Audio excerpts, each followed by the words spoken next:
बर्तमान देखंतु चाषी भाई मानक पई आउ गोटे बहुत बड़ अपडेट आसी जहाँकि जुलाई 7 तारिख नुआ योजना आसवाक जाउछि। एई नुआ योजना आसीगला परे आपण मानकु फार्मर रजिस्ट्रेशन करने को पड़ो।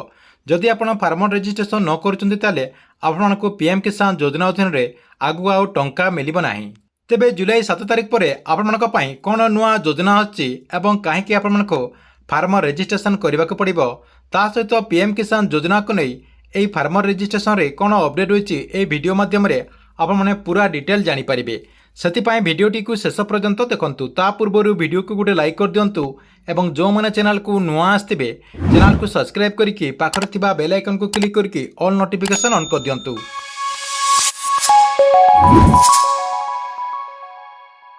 जुलाई 7 तारिख आरंभ होबाक जाउछि आउ एक नुआ योजना। एणिकी देशर समस्त कृषक माने निजर फार्मर रजिस्ट्रेशन करें। एथिरे कृषकों जमी पट्टा रेकर्ड ता सहित तांको ना तांको बापांको ना चाषींकर समस्त तथ्य को नहीं एक रेकर्ड प्रस्तुत करा जिवो एवं रजिस्ट्रेशन पर प्रत्येक कृषकों डाटा जहाँकि ऑनलाइन माध्यम रे उपलब्ध करा जिवो। तेबे एहा परे कृषक मानकु यूनिक आईडी थिबा एक गोल्डन कार्ड मध्य प्रदान करा जिवो। एथिरे कृषक मानक संपर्क रे सब किछि अपडेट होइबो। तेबे यही फार्मर रजिस्ट्रेशन न करथिबा कृषक मानकु जहाँकि डिसेम्बर मासरे आसुथिबा पीएम किसान योजना अधीन रे जो 18तम किस्तिर टंका आसीबो, एही 18तम किस्तिरे एही चाषी माने वंचित रहिबे बोली अपडेट रहिछि। जुलाई 7 तारिख कृषक मानक हित पई आउ एक योजना शुभारंभ हेबाक जाउछि।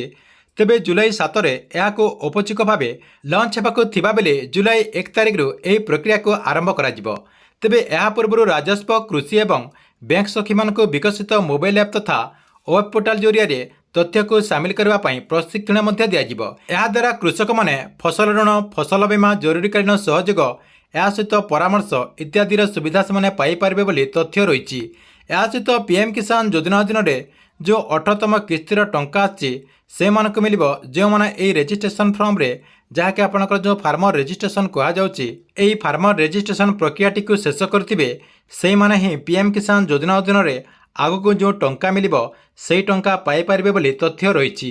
सूचना अनुसार फार्मर रजिस्ट्रेशन क्रिया समन्वय जिलापाल अध्यक्षतार 11 जन कमिटी गठन कर सीडीओ उपाध्यक्ष एवं कृषि सचिव उपनिदेशक भाव में दायित्व ग्रहण कर सहित तहसीलदार स्तर में कमिटी प्रस्तुत कर जिला स्तर में जिला सूचना विज्ञान अधिकारी, जिला कृषि अधिकारी एवं समस्त नायब तहसीलदार को मास्टर ट्रेनर भाव में प्रशिक्षण दि जाइए।